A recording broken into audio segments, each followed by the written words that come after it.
అధికారం పోయినప్పటి నుంచి కూడా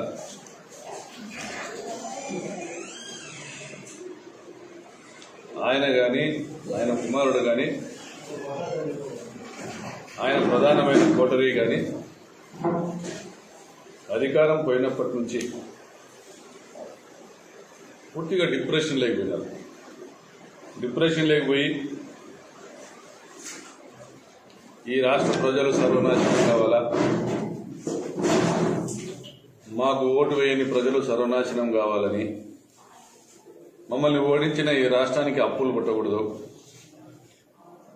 మమ్మల్ని గద్దెదించిన ఈ రాష్ట్ర ప్రజలు సంతోషంగా ఉండకూడదు అని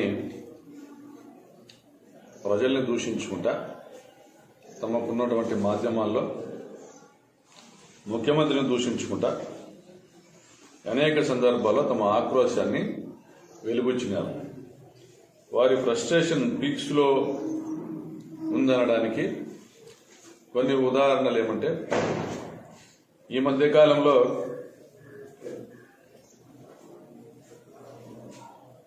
అమరావతి నుంచి తిరుపతికి చేసిన పాదయాత్ర ముఖ్యమంత్రి గారిని, ఆయన పేరు ఏం పేరు, భోస్రీకి అని చెప్పాడు, పట్టాభితో భోస్రీకి అని తిట్టించడము. రెండోది, తన భార్యను అసెంబ్లీలో ఎవరు కూడా ఆమె పేరు ప్రస్తావించకపోయినా ఆమెను దూషించినారనేసి బయటకొచ్చి మీడియా ముందు బోరున విలపించినట్టు నటించడము. ఆయన బామర్ది గొప్ప నటుడే గాని ఈయనలో ఇంత నటనా చాతుర్యం ఉందని ఎవరు కూడా అనుకోలేదు. నిజంగా ఆయన యాక్టింగ్ మీద దృష్టి పెట్టింటే 40 years ఇండస్ట్రీ అని మనం రాజకీయాల్లో చెప్పుకునేది 40 years ఇండస్ట్రీ అని సినిమా రంగంలో కూడా చెప్పుకునేవాళ్ళం. ఎందుకంటే ఆయన ఫ్రస్ట్రేషన్ గురించి చెప్పుకోవాలంటే చాలా ఉదాహరణలు ఉన్నాయి. అమరావతిలో సిఆర్డీఏ చట్టం ద్వారా భూములు ఏవైతే ల్యాండ్ పూలింగ్ లో తీసుకున్నారో ఆ ప్రాంతంలో సిఈడి కేసు నమోదు చేస్తే, రెండవది కొంతమంది జడ్జీలకు ఆ ప్రాంతంలో భూములు ఉంటే దానిల మీద మన ప్రభుత్వము, మన వైఎస్ఆర్ పార్టీ జ్యుడిషియరీని కించపరుస్తామనేసి ట్రోలింగ్ చేయడం. అదేవిధంగా ఉత్తరాంధ్ర నుంచి రాయలసీమ వరకు ప్రజలందరూ కూడా అధికార వికేంద్రీకరణ కోరుకుంటుంటే, అభివృద్ధి వికేంద్రీకరణ కోరుకుంటుంటే, తాను మాత్రము తనకు సంబంధించిన ఎవరైతే పెట్టుబడిదారులు ఉన్నారో తమ వారు గాని, తమ వ్యాపార భాగస్వాములు గాని అమరావతి ప్రాంతంలో భూముల్లో పెట్టుబడులు పెట్టిన వారు, వీరందరూ అభివృద్ధి మొత్తము ఆ 29 గ్రామాల్లో జరగాల, వేరే రాష్ట్రంలో ఎక్కడ ఒక పరిశ్రమ రాకూడదు, ఎక్కడ ఒక రూపాయి ప్రభుత్వము అభివృద్ధి కోసం ఖర్చు పెట్టకూడదు, మేం బాగుండాలా, మా వాళ్ళు బాగుండాలా, మా వ్యాపార భాగస్వాములు బాగుండాలనేటువంటి ధోరణితో దాదాపుగా ఇప్పుడు ఈ మధ్యనే ఏదో ఒక దినోత్సవం చేసుకున్నారు, 300 రోజుల నుంచి దీక్షలు చేస్తున్నామని ఆ ప్రాంతంలో అమరావతి కోసం దీక్షలు. ఈ మధ్య ఆ పాదయాత్ర విషయం కూడా మాట్లాడితే,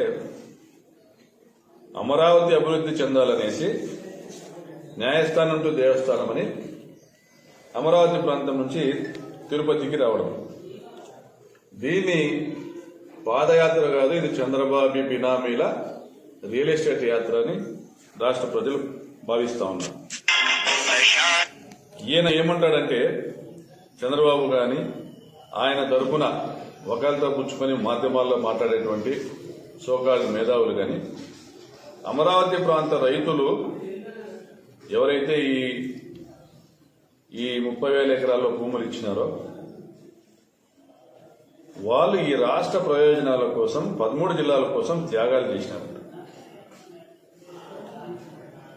1,00,000 కోట్ల రూపాయల పెట్టుబడితో రాజధాని నిర్మిస్తానని చెప్పిన పెద్ద మనిషి ఆయన అధికారంలో ఉన్న 5 సంవత్సరాల్లో 5,000 కోట్ల రూపాయలు కూడా ఖర్చు పెట్టలేకపోతే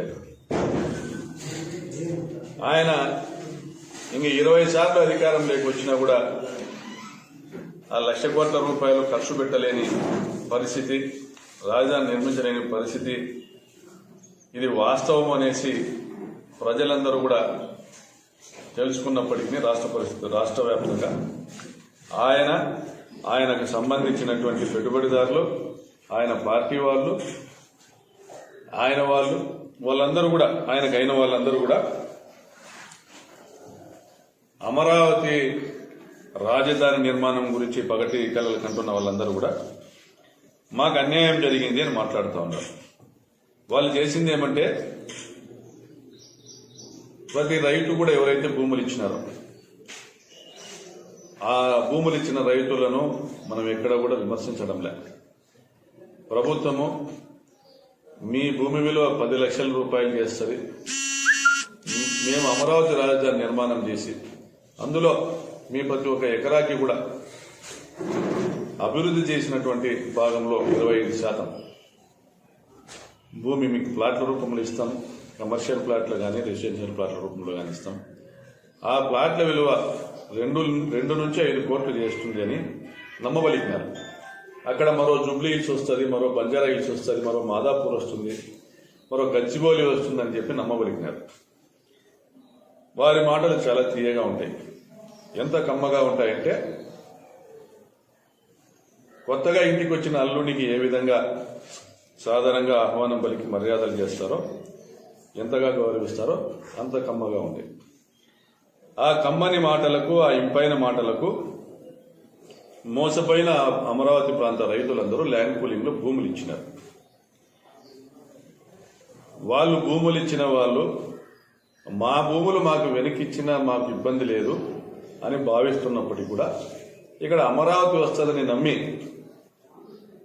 చుట్టుపక్కల భూములన్నీ కొన్న చంద్రబాబు నాయుడు గారికి అయిన వాళ్ళు, చంద్రబాబు నాయుడు గారి భాగస్వాములు, చంద్రబాబు నాయుడు గారి తెలుగుదేశం పార్టీకి సంబంధించినటువంటి మన పరిటాల సునీత, పయ్యావుల కేశవ్ తదితర తెలుగుదేశం పార్టీ నాయకులు వీళ్ళందరూ కూడా ఆ ప్రాంతంలో భూములు కొన్నారు.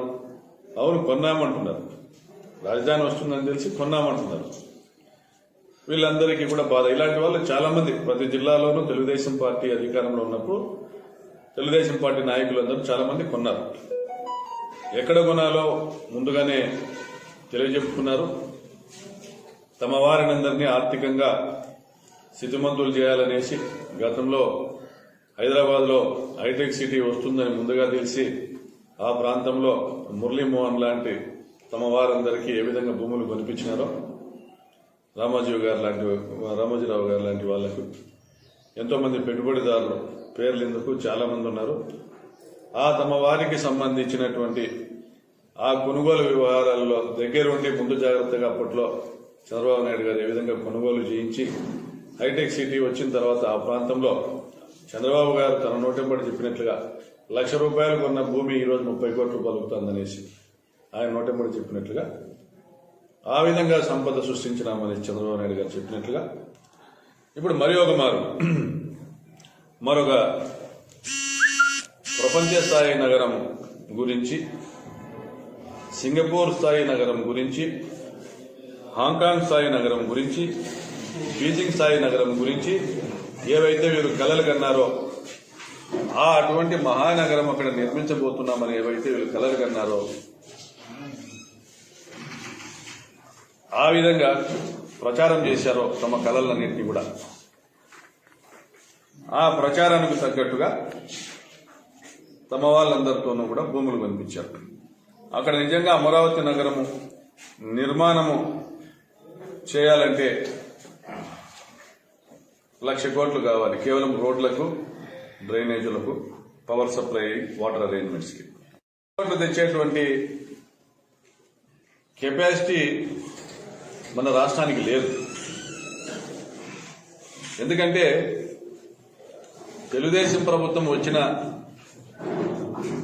2014 నాటికి మన రాష్ట్రము అప్పులు దాదాపుగా 70,000 కోట్లు.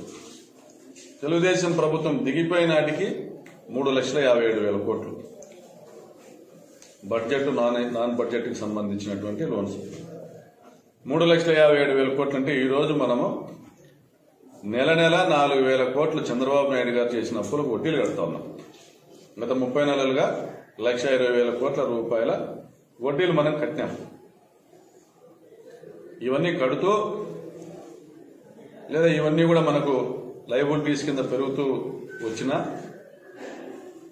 మనం తెచ్చినటువంటి రుణాలు 1,20,000 కోట్ల రూపాయలను కూడా సంక్షేమ పథకాలకు నేరుగా డైరెక్ట్ బెనిఫిషరీ ట్రాన్స్ఫర్ ద్వారా లబ్ధిదారుల ఖాతాలోకి చేర్చినాం. అంటే చంద్రబాబు గారి హయాంలో లాగా సంపద తన వారికి మాత్రమే పంపిణీ చేసుకునేటువంటి కార్యక్రమం కాకుండా పేదవారైన ప్రతి ఒక్కరికి కూడా వారి ఆర్థిక స్థితిగతులు మెరుగుపడాలనేసి, వారి పిల్లలు ఉన్నతంగా చదువుకోవాలనేసి, వారి అప్పులు మాఫీ చేయాలనేసి, వారి ఇళ్ల నిర్మాణం జరగాలనేసి, వారికి ఒక ఆస్తిని అందజేయాలనేసి కలలు కన్న జగన్మోహన్ రెడ్డి గారు ప్రతి ఒక్కరి ఖాతాలోకి నేరుగా దళారులు లేకుండా, జన్మభూమి కమిటీ సభ్యులు లాంటి బ్రోకర్లు లేకుండా లబ్ధిదారుల ఖాతాలోకి డబ్బులు వేసినారు. దీనికి ఒక లెక్క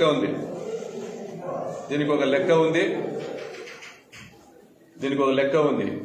కానీ చంద్రబాబు నాయుడు గారు ఆయన హయాంలో ఏదైతే దాదాపుగా 2,80,000 కోట్ల రూపాయల అప్పులు తెచ్చినారో దానికి ఎక్కడా లెక్కలేదు. ఎందుకంటే ఆయన సృష్టించినటువంటి ఈ అమరావతి రాజధాని నిర్మాణానికే ఆయన 7,000 కోట్లే ఖర్చు పెట్టారు. ఆయనకు అంత ఇంపార్టెన్స్, అంత ప్రియారిటీ ఉన్న అమరావతికే 7,000 కోట్లు పెట్టిన పెద్ద మనిషి ఇంకా మిగిలింది దేనికి పెట్టినాడు? ఎక్కడి నుంచి తెచ్చినాడు అప్పులు? దానిలో కనీసం ఎక్కడైనా ఆస్తులు తయారు చేయడానికి పెట్టాడా? ఆదాయ వనరుల కోసం పెట్టాడా? మరి ఎక్కడ పెట్టినాడు ఆయన? మరి నీరు చెట్టు బిల్లులు చెల్లించకుండా వెళ్ళిపోయినాడు, కాంట్రాక్టర్ల ప్రాజెక్టుల బిల్లులు చెల్లించకుండా వెళ్ళిపోయినాడు, అమరావతి రాజధానిలో నిర్మాణ పనులు చేసిన కాంట్రాక్టర్ల బిల్లులు చెల్లించకుండా వెళ్ళిపోయినాడు. 4 కాంట్రాక్టర్లదో, 4 సినిమా వాళ్ళదో, 4 రియల్ ఎస్టేట్ వాళ్ళదో కాదు అభివృద్ధి అంటే.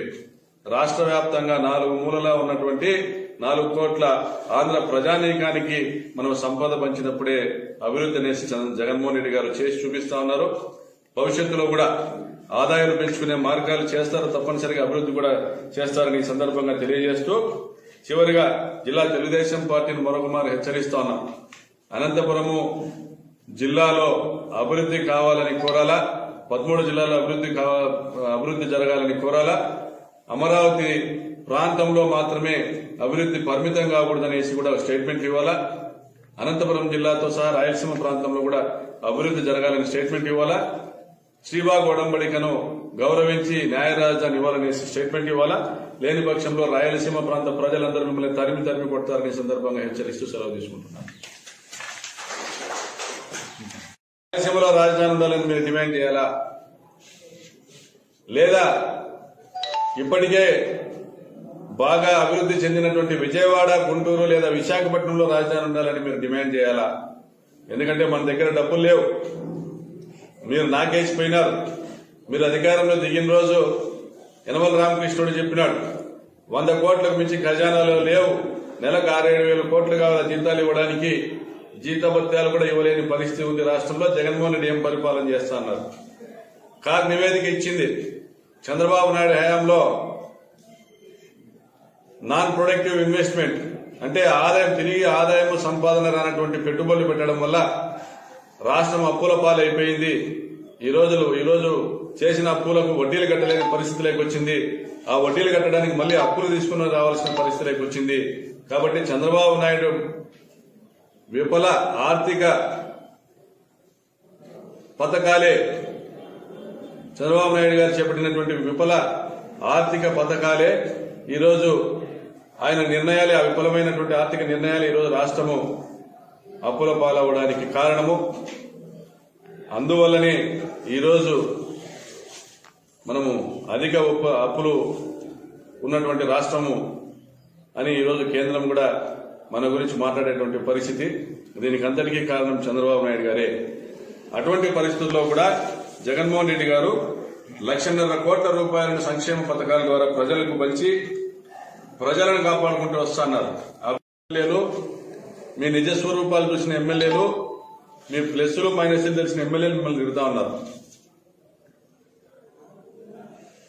అయితే మీరు మాత్రం అసెంబ్లీలోకి వచ్చి అసెంబ్లీలో మీ కుటుంబ సభ్యుల్ని తిట్టినట్టుగా మీరు ప్రచారం చేసుకుంటూ నాటకాలు ఆడుతూ ఈరోజు రాష్ట్రంలో ప్రజల గోడు వినకుండా, వరదల బారిపడిన ప్రజల గోడు వినకుండా వరద ప్రాంతాల్లో పర్యటిస్తూ కూడా చూశారా నా భార్యను తిట్టారంటారు.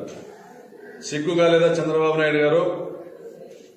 మీ భార్య రామారావు గారి కుమార్తె, రామారావు గారిని గౌరవించేటువంటి ప్రతి ఒక్క వ్యక్తి కూడా ఈ రాష్ట్రంలో మాతో సహా అందరూ కూడా సిగ్గుపడతా ఉన్నారు. ఆయన కుటుంబాన్ని బజార్కి ఇడ్చావు, ఆయనను వెన్నుపోటు పొడిచావు, ఆయన మరణానికి కారణమయ్యావు, ఆయన పార్టీని లాక్కున్నావు, ఆయన కుర్చీని లాక్కున్నావు, ఆయన కుటుంబాన్ని చీల్చావు, ఆయన కుమారుల మనోవేదనకు కారణమయ్యావు. ఈరోజు మళ్ళీ ఆయన కుమార్తెను బజార్కి ఇడుస్తా ఉన్నావు. భువనేశ్వరి గారి ఆత్మ గౌరవాన్ని బజార్కి ఇడుస్తా ఉన్నావు నీ రాజకీయ ప్రయోజనాల కోసం. అదే వల్లభనేని వంశీ తిట్టిన రోజు ఎందుకు నీవు ప్రజల మధ్యకు వచ్చిన భార్యను తిట్టారని నువ్వు ఎందుకు రాలేదంటే దానివల్ల నీ రాజకీయ ప్రయోజనాలు నెరవేరవు. అదే అసెంబ్లీలో తిట్టినారని అబద్దం చెప్పి ప్రజల వద్దకు పోయినా ఎంతో కొంత నీ రాజకీయ ప్రయోజనాలు నెరవేరుతాయి, నీ పార్టీ ఉనికి నిలబడతాదనేసి ఒక దురాశతో, దుర్మార్గపు ఆలోచనతో నువ్వు ఎన్టీఆర్ కుటుంబాన్ని ఇంకా శోభిస్తా ఉన్నావు. నీ పద్ధతులు మార్చుకో. నీకు సంబంధించిన మాజీ మంత్రులు, మాజీ శాసనసభ్యులు కూడా గ్రామాల్లోకి వెళ్లి ఇవే అబద్దాలు చెప్తా ఉన్నారు. మీరు అధికారంలో ఉన్నప్పుడు ఏం చేశారు, మీరు చేసిన మంచి ఏంది, మీరు చేసిన చెడేంది అనేసి సమీక్ష చేసుకోకుండా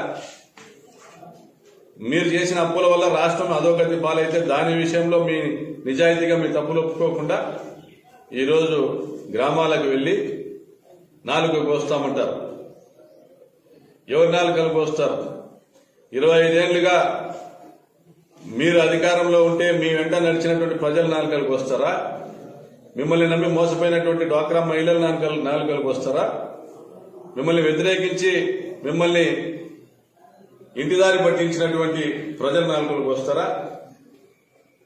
సినిమా డైలాగులతోనో, మోసపూరితమైనటువంటి మాటలతోనో, రెచ్చగొట్టేటువంటి మాటలతోనో గ్రామాల్లోకి వెళ్లి చిచ్చుపెట్టే విధంగా వ్యవహరిస్తున్న పరిటాల సునీత గారు, తెలుగుదేశం పార్టీ శాసనసభ్యులు, మాజీ శాసనసభ్యులు ఈరోజు జిల్లా వ్యాప్తంగా మీరు అనంతపురం జిల్లా ప్రజలకు క్షమాపణ చెప్పాలా? అమరావతి కాదు రాజధాని కావాల్సింది, అనంతపురంలో రాజధాని పెట్టాలని మీరు డిమాండ్ చేయాలా? రైతులకు సంబంధించి చంద్రబాబు నాయుడు గారు చేసిన మోసాన్ని ఆ ప్రాంత ప్రజలకు తెలియజెప్పే విధంగా ప్రజలందరూ కూడా ఈరోజు స్పందిస్తా ఉన్నారు. మేము రాయలసీమ వాళ్ళు నిర్లక్ష్యానికి గురయ్యి ఎన్నో ఏళ్లుగా మేము నష్టపోయి ఉన్నాం, అభివృద్ధికి దూరంగా ఉన్నాం, వలసలు బాట పడతా ఉన్నాం. ఈరోజు ఈ ప్రాంత రైతులు యాచకులుగా కేరళ ప్రాంతానికి, తమిళనాడు ప్రాంతానికి, కర్ణాటక ప్రాంతానికి వలసలు వెళ్తున్న పరిస్థితుల్లో ఉన్నాం. కానీ ఇంతటి దారుణమైన పరిస్థితుల్లో ఉన్న మా ప్రాంతాల అభివృద్ధి జరగాలనేటువంటి, రాయలసీమ ప్రాంతాల అభివృద్ధి జరగాలనేటువంటి మాట మాట్లాడకుండా రాయలసీమ జిల్లాలకు సంబంధించిన తెలుగుదేశం పార్టీ శాసనసభ్యులు, తెలుగుదేశం పార్టీ నాయకులంతా అమరావతి అభివృద్ధి చెందాలా, అమరావతి ప్రాంతంలోని 29 గ్రామాలు మాత్రమే అభివృద్ధి చెందాలనేసి వీరందరూ కూడా భావించడం నిజంగా రాష్ట్ర ప్రజలు, ఈ జిల్లా ప్రజలు కూడా అంతా గమనించాలని కోరుతా ఉన్నాం. తెలుగుదేశం పార్టీ ప్రజలలో ఉనికి కోల్పోయి ఈరోజు రాష్ట్ర ప్రభుత్వం ఎక్కడ కూడా నిజాయితీగా ప్రజలకు సంక్షేమ పథకాలు అందజేస్తూ ఎక్కడ కూడా అవినీతికి ఆస్కారం ఇవ్వకుండా ప్రజల సంక్షేమము ప్రజల అభివృద్ధి ధ్యేయంగా పనిచేస్తూ ఉంటే ప్రజల్లోకి వెళ్లడానికి మొహం చెల్లక ఈరోజు గోడు సభలని గౌరవ సభలని తమ గోడు చెప్పుకునేదానికి గోడు సభలు పెట్టుకుంటా ఉన్నారు. చంద్రబాబు నాయుడు గారి కుటుంబాన్ని ఉద్దేశించి వల్లభనేని వంశీ ఒక నెల రోజుల కింద లోకేష్ సంబంధించిన సోషల్ మీడియా గ్యాంగ్ వల్లభనేని వంశీని ఆయన కుటుంబ సభ్యులను దూషించిన నేపథ్యంలో తిరిగి ఈయన తిరగబడి కామెంట్ చేస్తే అది లోకేష్ కుటుంబ సభ్యులకు ఉద్దేశించి ఆయన కామెంట్ చేస్తే ఆ రోజు ఎక్కడ కన్నీళ్లు రాలే చంద్రబాబు నాయుడు. ఎందుకంటే ఆ రోజు ఏడిస్తే ప్రయోజనంలే. వంశీ తిట్టినాడంటే మీలో ఉన్నవాడే కదా అంటారు. ఈరోజు మీరు గమనించాల్సింది ఏమంటే తెలుగుదేశం పార్టీ నుంచి వదిలి వచ్చినటువంటి ఎమ్మెల్యేలు తెలుగుదేశం పార్టీ ఎమ్మెల్యేలుగా కొనసాగుతూ తెలుగుదేశం పార్టీని వ్యతిరేకిస్తున్న ఎమ్మెల్యేలు మిమ్మల్ని తిడుతా ఉన్నారు. ప్రాంత రైతులు చెప్తున్నది ఒక్కటే, శ్రీశైలం ప్రాజెక్టుకి భూములు ఇచ్చిన నల్గొండ జిల్లా కర్నూలు జిల్లా రైతులది త్యాగం కాదా? ఆ రోజు వందల రూపాయలకు భూములు ఇచ్చారు. ఈరోజు ఆ ప్రాంతంలో లక్షల రూపాయల ధరల భూములు పెరుగుతా ఉన్నాయి. వాళ్ళది త్యాగం కాదా? పోలవరం ప్రాజెక్టుకి 1.5 లక్షల ఎకరాల భూములు ఇచ్చిన రైతులది త్యాగం కాదా? భూములు కోల్పోయి వలసలు వెళ్లిపోతున్న రైతులది త్యాగం కాదా? 7 మండలాలు ఇచ్చిన తెలంగాణది త్యాగం కాదా? పోలవరం ప్రాజెక్టుకి పోలవరం ప్రాజెక్టులో ముంపుకు గురవుతున్నటువంటి తెలంగాణ మండలాలు 7 మండలాల భూభాగం ముంపుకు ఉంటే ఆ రాష్ట్రము ఆ 7 మండలాలను మనకు అప్పగించడం త్యాగం కాదా? ఆ 7 మండలాల ప్రజలు ఖమ్మం జిల్లాకు తరలిపోవడం త్యాగం కాదా? వీళ్ళందరూ ఎక్కడైనా మావి గొప్ప త్యాగాలని చెప్పుకున్నారా? ప్రాజెక్టుల్లో నష్టపోయిన వాళ్ళు నిజమైన త్యాగదనులు, ప్రాజెక్టులకు భూములు ఇచ్చిన వాళ్ళు. ఎందుకంటే వాళ్ళు ఇచ్చిన భూముల వల్ల కోట్ల మందికి అన్నం దొరుకుతా ఉంది. కానీ తమ 10 లక్షల ఎకరాకు 2 కోట్ల ధర పలకాలనేసి 3 కోట్ల ధర పలకాలని ఆ విధంగా తమ పిల్లలు వారి పిల్లలు కూడా కూర్చొని తింటూ ఉండాలనేసి భావించే వాళ్ళు త్యాగదనులు కాదు. ఆ ప్రాంతంలో బడుగు బలహీన గిరిజన వర్గాల వాళ్ళ భూముల్ని ప్రభుత్వము పూలింగ్ పేరుతో తీసుకుంది. ఆ భూముల చుట్టుపక్కల తమ వాళ్లతో భూములు కొనిపించింది చంద్రబాబు నాయుడు గారి ప్రభుత్వము. ఈరోజు జగనన్న ప్రభుత్వంలో జగనన్న కాలనీలో ఏర్పాటు చేసి ఆ ప్రాంతంలో 50-60 వేల ఇళ్ల నిర్మాణానికి శ్రీకారం చుడితే దీనికి కూడా సహించని అగ్రకుల పెత్తందారి విధానంతో కోర్టులకు వెళ్లి స్టేలు తెచ్చుకునేటువంటి కార్యక్రమాలు చేస్తున్నారు. దీన్ని రాష్ట్ర వ్యాప్తంగా ప్రజలు గమనించాలా, అనంతపురం జిల్లా ప్రజలు కూడా గ్రహించాలా. ఏదైతే ఈ పాదయాత్ర చేశారో దాన్ని వ్యతిరేకించాలా. మళ్లీ ఇప్పుడు అమరావతి నుంచి అరసివెల్లిని మరో పాదయాత్రకు తెరదీస్తున్నామని చెప్పిన దాన్ని కూడా వ్యతిరేకించాలా. మనమందరం కూడా ఉద్యమించాలి. తెలుగుదేశం పార్టీ నాయకులు ఈ జిల్లాలో అమరావతి రాజధాని కావాలని కోరుకుంటున్న వాళ్ళందరూ కూడా, అనంతపురం అభివృద్ధి కావాలని కోరుకొని వాళ్ళే వీళ్ళందరూ కూడా అనంతపురం జిల్లా ప్రయోజనాలకు వ్యతిరేకంగా పనిచేస్తూ చంద్రబాబుకు తాబేదారులుగా పనిచేస్తున్నటువంటి జిల్లా తెలుగుదేశం పార్టీ ఎమ్మెల్యేలు, జిల్లా తెలుగుదేశం పార్టీ నాయకులు మీరంతా కూడా రాజీనామాలు చేయాలా. రాయలసీమ ప్రాంత ప్రజలకు జరుగుతున్న అన్యాయం పైన మీరందరూ స్పందించాలా. ఈ ప్రాంత ప్రజలకు మీరు క్షమాపణలు చెప్పాలని సందర్భంగా డిమాండ్ చేస్తున్నాం. అమరావతి ప్రాంత రైతులు నష్టపోయినారు. ముఖ్యమంత్రి గారు జగన్మోహన్ రెడ్డి గారు అధికారంలోకి వచ్చినాక ఇది సాధ్యం కాదని చెప్పినారు. బాగా అభివృద్ధి చెందినటువంటి విశాఖపట్నంలో కొద్దో గొప్ప ఖర్చు పెడితే ఒక 5,000 కోట్లు 10,000 కోట్ల ఖర్చు పెట్టగలిగితే బ్రహ్మాండమైన రాజధాని ఏర్పాటు చేసుకోవచ్చు.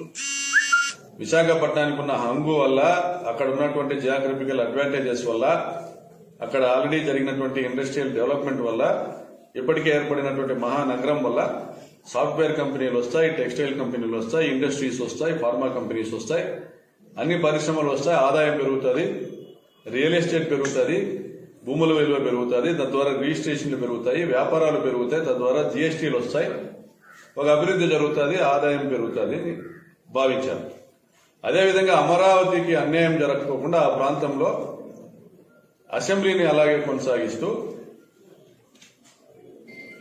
ఎగ్జిక్యూటివ్ క్యాపిటల్ గా విశాఖపట్నంలో రాజధాని ఏర్పాటు చేసుకుని అదేవిధంగా శ్రీబా గోడంబేడికని గౌరవిస్తూ గతంలో రాజధాని కోల్పోయిన రాయలసీమ ప్రాంతాన్ని గౌరవిస్తూ న్యాయ రాజధానిని కర్నూలుకు తెస్తామని భావించారు. దీంట్లో మొత్తం మేనేజ్మెంట్ స్కిల్స్ పైన ఆధారపడ్డ చంద్రబాబు నాయుడు గారు కర్నూలులో హైకోర్టు రాకూడదని, విశాఖపట్నంలో ఎగ్జిక్యూటివ్ క్యాపిటల్ రాకూడదని, రాయలసీమ అభివృద్ధి చెందకూడదనేసి, డీసెంట్రలైజేషన్ జరగకూడదనేసి, అభివృద్ధి వికేంద్రీకరణ జరగకూడదనేసి తాను కొన్న భూములు, తమ వాళ్ళు కొన్న భూములు ఉన్న ప్రాంతంలో మాత్రమే అభివృద్ధి మొత్తం జరగాల, ఈ రాష్ట్రంలోని 13 జిల్లాలోని ప్రజలు పన్నులు కడుతున్న ప్రతి ఒక్క ప్రజల డబ్బు కూడా ఇక్కడ తెచ్చి పెట్టుబడులు పెట్టాలా, తద్వారా తమ ఆస్తులు ఇబ్బడి ముబ్బడిగా లక్షల కోట్లు పెంచుకోవాలనేటువంటి ఒక తాపత్రయంతో ఆయన ఏదైతే తప్పు చేశాడో ఆ తప్పును కొనసాగిస్తూ పాదయాత్రలు చేస్తా ఉన్నాడు. ఈరోజు రాయలసీమ ప్రాంతంలో సమైక్యాంధ్ర ఉద్యమం ఏ విధంగా అయితే మన ప్రాంత ప్రజలు ముందుకు చేపట్టి ముందుకు నడిపించలేకపోయారో, ఏ విధంగా అయితే చంద్రబాబు నాయుడు గారి విధానాల వల్ల మోసపోయారో ఇవన్నీ కూడా గుర్తిరిగి అభివృద్ధి వికేంద్రీకరణ జరగాలి, 13 జిల్లాల్లో అభివృద్ధి జరగాలనేసి తిరుపతిలో కానీ అనంతపురంలో కానీ ఉద్యమాలు చేపడతా ఉన్నారు. చంద్రబాబు నాయుడు గారు కేంద్ర ప్రభుత్వంలో ఉంటూ రాష్ట్రంలో తెలుగుదేశం ప్రభుత్వాన్ని నడుపుతున్న కాలంలోనే ఇవన్నీ పెరిగినాయి. ఇవన్నీ పెరుగుతూ దాంట్లో నుంచి మనకి ఏదైతే వాటా వచ్చిందో కేంద్రం నుంచి ఆ డబ్బులు కూడా వచ్చినాయి. ఇంత అప్పులు కూడా లేవు. ఆయన ఉన్నప్పుడు 70,000 కోట్ల అప్పులే ఆయన ఎక్కినప్పుడు. ఆ 70,000 కోట్లకు మా అయితే సంవత్సరానికి 5,000 కోట్లు 6,000 కోట్లు వడ్డీ కట్టాలి. అటువంటి పెద్దగా వడ్డీ కట్టాల్సిన పరిస్థితి లేని సమయంలో, బాగా ఆదాయం ఉన్న సమయంలో దాదాపుగా ఈయన పోయి అడిగితే కేంద్రంలో ఎక్కడ కావాలంటే అక్కడ ఇప్పటికప్పుడుగా వెంకయ్య నాయుడు లాంటి గారి వారైతే అడుకో లాంటి సంస్థలను తమ కార్యాలయాన్ని పిలిపించుకొని, ఆ సంస్థల చైర్మన్లను తమ కార్యాలయాలకు పిలిపించుకొని 1,000 కోట్ల డబ్బులు ఇప్పించినారు. 12,000 కోట్ల అడుకో నుంచి రుణాలు ఇప్పించినారు. ఆ విధంగా తన పలుకుబడిని ఉపయోగించి 1,000 కోట్ల అప్పులు తెచ్చి కూడా అమరావతి రాజధాని నిర్మాణం చేయలే. ఎక్కడో కూడా ఒక ప్రాజెక్టు తీసుకుని రాలే. పట్టిసీమన్నారు, దోపిడీకి పాల్పన్నారు. ఆయన ఏ ప్రాజెక్ట్ అన్నా కూడా ఈ జిల్లాకు సంబంధించి అంద్రినీవా గురించి మేము కథలుగా చెప్పినాం.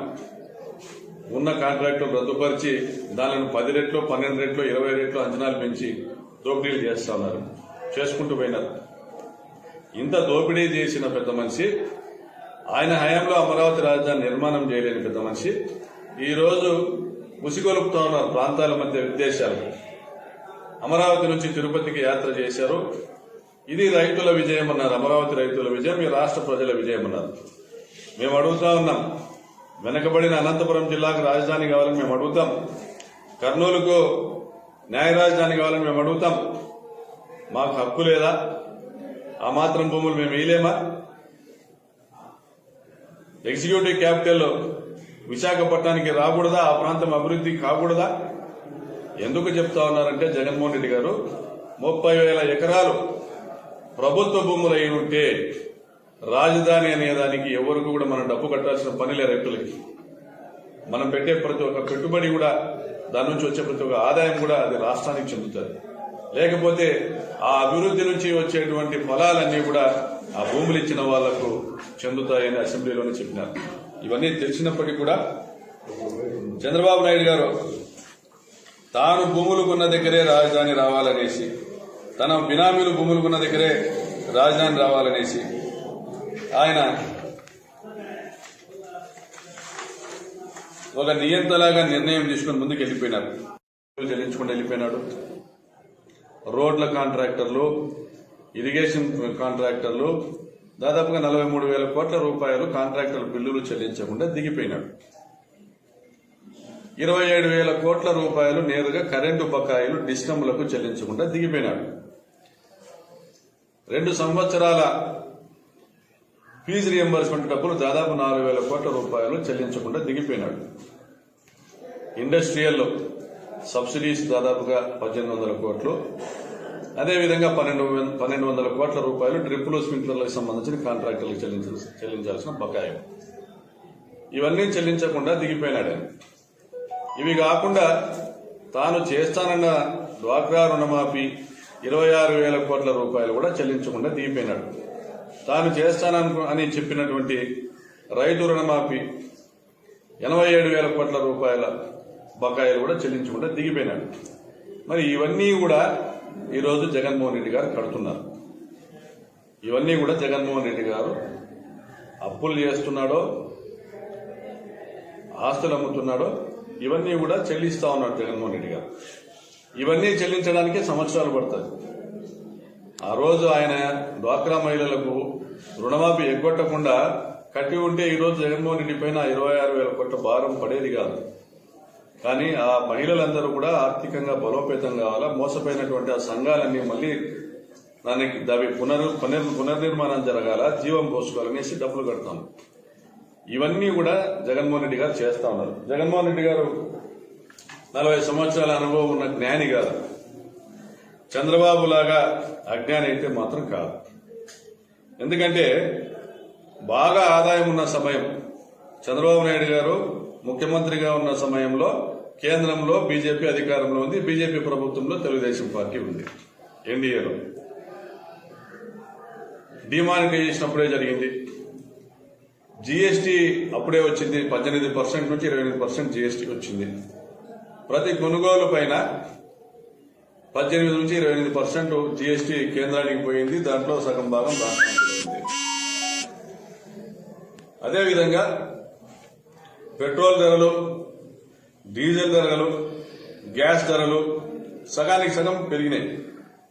కాకుండా మళ్లీ అమరావతి నుంచి అరసివి లేనో మరో పాదయాత్ర చేయాలనేసి ఆలోచన చేస్తా ఉన్నారు చంద్రబాబు పోట్రి, రైతుల ముసుగులో ఉన్నటువంటి పెట్టుబడిదారులు. ఎందుకంటే వీళ్ళకి పని లేదు, డబ్బులు ఎక్కువైనాయి. గత 5 సంవత్సరాల్లో సంపాదించినటువంటి దోపిడీ చేసినటువంటి డబ్బులు ఎక్కువైనాయి. ఆ దోపిడీ డబ్బుతో పెట్టిన పెట్టుబడులు ఏవైతే అమరావతి ప్రాంతంలో పెట్టారో అవి నిరర్థకం కాకూడదు. అవి ఆదాయాల రూపంలో మారాలంటే అక్కడ రాజధాని రావాలా. అది ఆచరణ సాధ్యం కాదని తెలుసు. చంద్రబాబు నాయుడు 100 ఏళ్లు ముఖ్యమంత్రిగా ఉన్నా కూడా అది కట్టలేడు అమరావతి లాంటి రాజధాని. ఎందుకంటే ఒక అనంతపురం పట్టణము ఎంతో కొంత అభివృద్ధి చెందినటువంటి అనంతపురం కార్పొరేషన్ చుట్టూ ఇంకా కొంత అభివృద్ధి కార్యక్రమాలు చేయొచ్చు, ఇంకా కొన్ని పరిశ్రమలు తీసుకురావచ్చు. ఎందుకంటే ఒక పట్టణం ఉంది కాబట్టి. అదేవిధంగా విజయవాడ పట్టణం అభివృద్ధి చెందింది కాబట్టి దాని చుట్టూ ఇంకా కొన్ని పరిశ్రమలు తీసుకొని రావచ్చు, ఇంకా కొంత డెవలప్మెంట్ తీసుకొని రావచ్చు తక్కువ ఖర్చులో. అదేవిధంగా విశాఖపట్నం కూడా బాగా అభివృద్ధి చెందింది కాబట్టి తక్కువ పెట్టుబడితో ఆ ప్రాంతాన్ని కూడా రాజధానిగా అభివృద్ధి చేయొచ్చు. తక్కువ పెట్టుబడితో పరిశ్రమలు రావచ్చు, విద్యా సంస్థలు రావచ్చు, ఆదాయ వనరులు ఏర్పాటు చేసుకోవచ్చు. అంతేగాని అసలు పట్టణమే లేని భూభాగంలో, నిర్మాణమే లేని భూభాగంలో 30,000 ఎకరాల్లో మనం పట్టణము కట్టాలా, పట్టణం కట్టిన తర్వాత పరిశ్రమలు రావాలా, దాని తర్వాత ఐటీ సంస్థలు రావాలా, ఇవన్నీ కలగనాలా లేదా నిజంగా చేయాలన్నా, దానికి సంబంధించిన 1,00,000 కోట్ల డబ్బులు ఎక్కడి నుంచి తేవాలా అనేటువంటి కనీస ఆలోచన లేకోకుండా, పోనీ ఇప్పుడు చేస్తున్నటువంటి అప్పులకు వడ్డీలు కట్టడానికి ఆదాయ మార్గాలు ఏమైనా ఏర్పాటు చేశారంటే అది కూడా లేదు చంద్రబాబు నాయుడు గారు. కాబట్టి ఆయన పూర్తిగా విఫలమైన వ్యక్తిగా ఆయన వైఫల్యాల్ని కప్పిపుచ్చుకునేదానికి జగన్మోహన్ రెడ్డి గారి ప్రభుత్వ హయాంలో ఎటువంటి అన్యాయాలు జరగడం లేదు కాబట్టి ఏదో ఒక ఎజెండా తీసుకుని ముందుకు వెళ్లాలి కాబట్టి అమరావతి నుంచి తిరుపతి పాదయాత్ర చేశారు. ఇప్పుడు కూడా చెప్పిన ప్రతి ఒక్క మాటను కూడా నిలబెట్టుకుంటూ ఒక క్యాలెండర్ ముందే ప్రకటించి ప్రతి ఒక్క సంక్షేమ పథకాన్ని, నాడు నేడు లాంటి ప్రతి ఒక్క అభివృద్ధి కార్యక్రమాన్ని ఎప్పటికప్పుడు నిర్విఘ్నంగా పూర్తి చేసుకుంటూ వస్తున్న ముఖ్యమంత్రి గారిపైన అభాండాలు వేయడానికి, ఆయన ప్రభుత్వాన్ని విమర్శించడానికి వేరే యొక్క ఎటువంటి అవకాశం లేదు కాబట్టి మళ్ళీ ఇది అయిపోయింది తొలి విడత, మళ్ళీ ఇంకొక పాదయాత్ర, పని లేక చేసుకుంటున్న పాదయాత్రలో మీ ఫ్రస్ట్రేషన్ ను సాటిస్ఫై చేసుకోవడానికి, మీ ఈగో సాటిస్ఫై చేసుకోవడానికి, మీ దొరతనాన్ని సాటిస్ఫై చేసుకోవడానికి, మేము ఇంకా బతికే ఉన్నామని చెప్పుకోవడానికి మీకున్న మాధ్యమాల ద్వారా, మీకున్న ఎల్లో మీడియా ద్వారా మా పార్టీ ఇంకా బతికే ఉంది, మాకు కొంతమంది ఉన్నారు అని ఆ ప్రాంతంలో పెట్టుబడులు పెట్టిన వాళ్ళు పాదయాత్రలో వాళ్ళు పాల్గొనేటప్పుడు వాళ్ళ దగ్గర ఉన్న గ్యాడ్జెట్స్ చూస్తే ఐపాడ్లు, ఐఫైలు, ఐఫోన్లు, ఆ పేర్లు కూడా తెలియదు నాకు, కాస్ట్లీ సెల్ ఫోన్లు, మొబైల్స్, కాస్ట్లీ కార్స్, ఇటువంటి వీళ్ళంతా రైతుల ముసుగులో రైతుల వేషాలు వేసుకుని పాదయాత్రలను చేస్తుంది. కాబట్టి ఇదంతా పెద్ద ఫార్స్. మీ దగ్గర డబ్బులు ఎక్కువ ఉన్నాయి, మీ దగ్గర మీరు గత ప్రభుత్వంలో మీరు దోపిడీ చేసినటువంటి ఆదాయాలు ఉన్నాయి. ఆదాయాల నుంచి మీరు పెట్టిన పెట్టుబడులను లాభాలుగా మార్చుకోవడానికి మీరు చేస్తున్నటువంటి పెట్టుబడి రియాలిటీ యాత్రలు కానీ మేము భావిస్తున్నాము. ఇవి ప్రజలకు సంబంధం లేని, ప్రజలకు ఉపయోగపడినటువంటి పాదయాత్రలు. తెలుగుదేశం పార్టీకి కూడా ఉపయోగపడదు. ఎందుకంటే రాష్ట్ర ప్రజలందరికీ ఇది దోపిడీదారుల యాత్రని అందరికీ తెలుసు.